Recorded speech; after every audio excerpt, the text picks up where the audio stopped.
Hi guys, I'm Melissa Ryan. Welcome to my channel.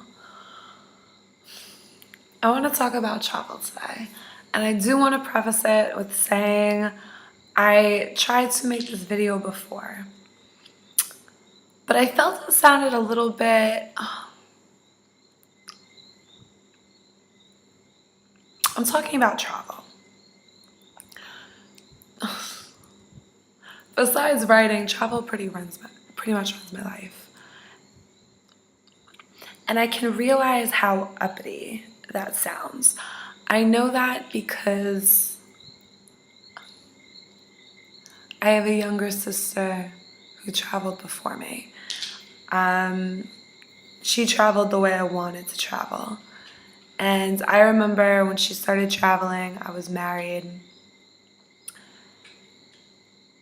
And when I did speak to her, when I did see her, which was very seldom, she would tell me about what was going on. And I didn't want to listen because I was very jealous. And I was stilted in my own life. Like I wanted to do what she was doing, but I didn't know how. And I was traveling with my husband at the time, but not the way I wanted to. I was going to resorts and like staying in very nice places that had no culture really whatsoever. My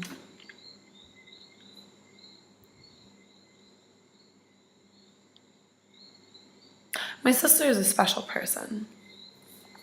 She one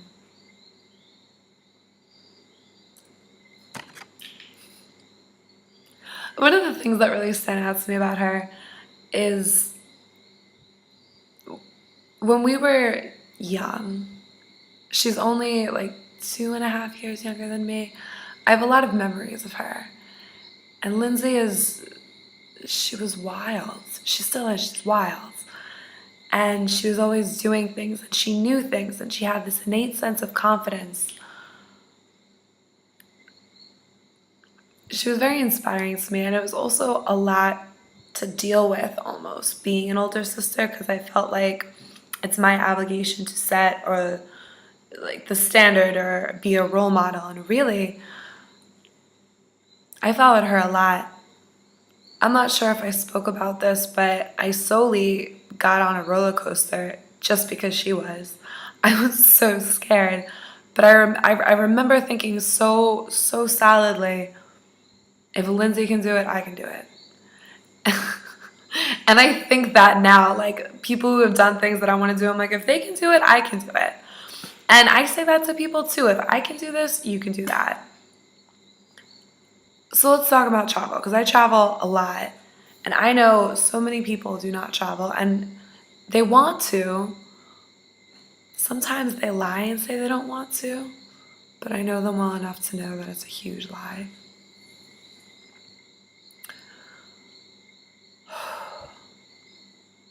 Travel, I don't want to say saved my life, but I owe a lot to traveling.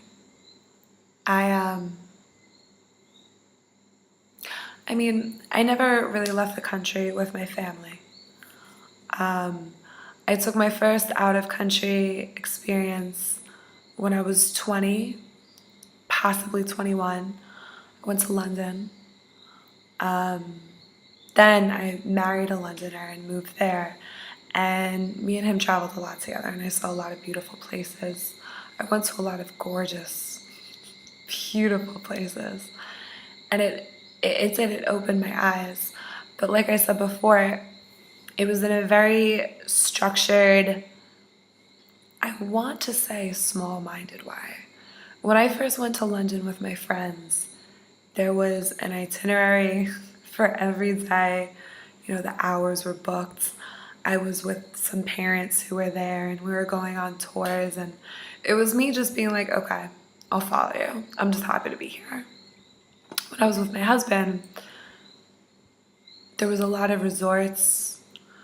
We pretty much stayed to ourselves. We didn't really talk to anybody, antisocial couple. And we spent time together. So there wasn't really meeting anyone.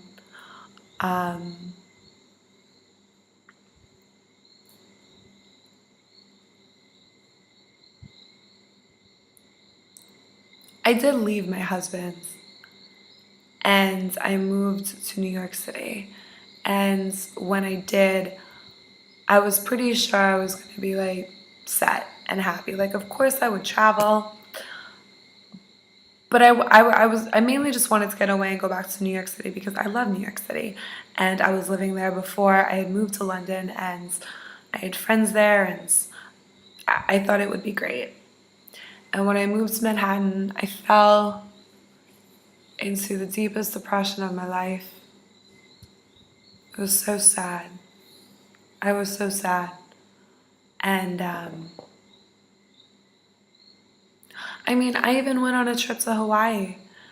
Um, my best friend, she's from Hawaii, and she like we went together, and I was so sad the whole time. And again, it was also sort of structured where there was no real free time for myself. It was just sort of things that I was doing with other people, and parents were involved, and it was just. I'm not saying I'm not grateful, but it's not the way I like to travel.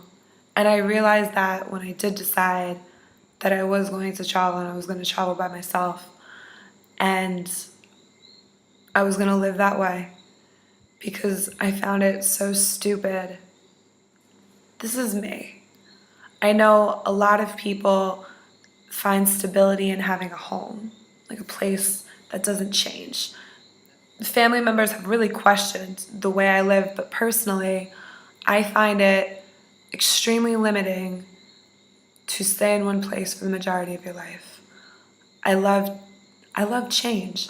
I love seeing new things. I love experiencing things to write about. Because I mean, at the end of the day, all I want to do is write. I want things to write about and travel.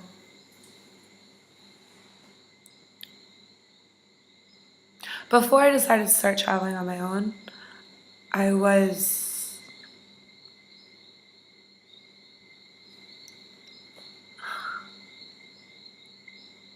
I thought about suicide a lot. And granted, it was extremely good for my writing. I got some beautiful writing out of those really depressed days. And that's what makes me feel good about it. The breakup and the depression and everything with that. I got some amazing writing out of it. And yes, that's gratifying for me, but you can't live your life like that. And me, more than anything, I love going through difficult times because I see the rewards it gives me. But you can't be in that sort of state long term. I was seriously depressed for about a year and a half, pretty much the entire time I had moved out of my husband's house and was living on my own in Manhattan, and none of it was working. And I was writing a lot and I was walking a lot. I was eating really well, but it was just, nothing was cutting it. Nothing was cutting it. And I had to make a change. I really had no fucking choice. And I remember thinking, okay, what do I want to do? I want to travel. So what's stopping you? It's like literally what's stopping you. Okay, granted at the time I had absolutely no money. I eventually did get kicked out of that apartment. Me and my roommate both did. There's a very particular term they use for it that's escaping my mind right now, but we were kicked out. There was no middle ground. And I ended up moving in with my parents and started camming like fucking mad. I signed up for this program to teach English, and I originally wanted to go to Paris, but they asked me if Switzerland was okay, and I was like, sure. I'd never been to Switzerland. And they set me up with a family in Switzerland. Beautiful house in Switzerland with a beautiful family. And I was there for about a month and a half teaching their two children English. And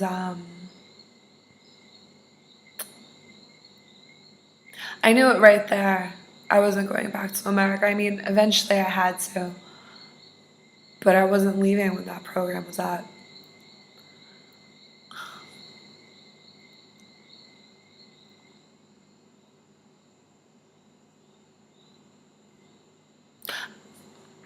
I loved working with that family. I loved teaching, but I did realize I don't want to be around a family.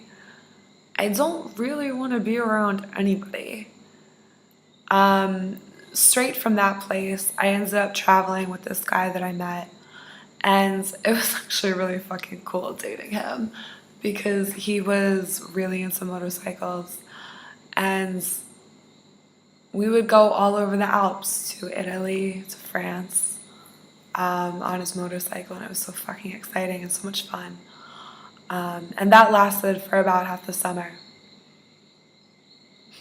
And I was living with him at that point, and even then, it was just like you need to break out of like these people around because you've done it for so long, and I find it so constraining. And I know it's different for everyone. But I left him. We weren't seriously dating, we were really just fucking.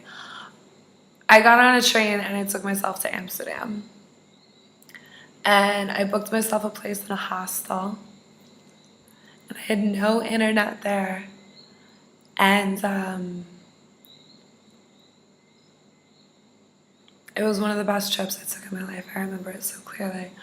I remember I would wake up and I would smoke because I could buy weed no problem in Amsterdam. And I would write with no internet, just on my computer, like how I was spending my days. And I would write for hours and I would listen to music. And then whenever I felt like it, I would leave the hostel and I would just walk for hours. I would walk and I would stop and I would smoke. Or I would go into a cafe and I would just write. And it just occurred to me that like I can really do anything I want. I can do anything I want. And it was this realization where it was like, okay, now I know what I'm doing. And it's been like that ever since. I meet a lot of people.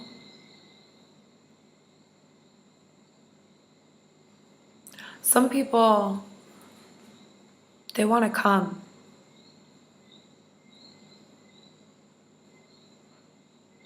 No, not for me. Some people love to. I was talking to someone the other day who said experiencing things travel isn't as good unless you're sharing it with someone. I personally, I mean, I can see it, you know. There are times where, I don't know, my sister comes and it could be very stressful for me. But I don't know, there's good times and those good times would not be around. She weren't there. And also, I can say other people, they definitely shake me up. And because I mean, left to my own devices, all I'm doing is writing, walking, smoking. And I love that. I am so happy. But yeah, I don't interact with the world at all. I love it as it feels like my own world. I love being like foreign in a city. I'm running out of time for this video. There's definitely going to be a part 2. I really, we'll cover it in part 2. Thanks for listening, guys.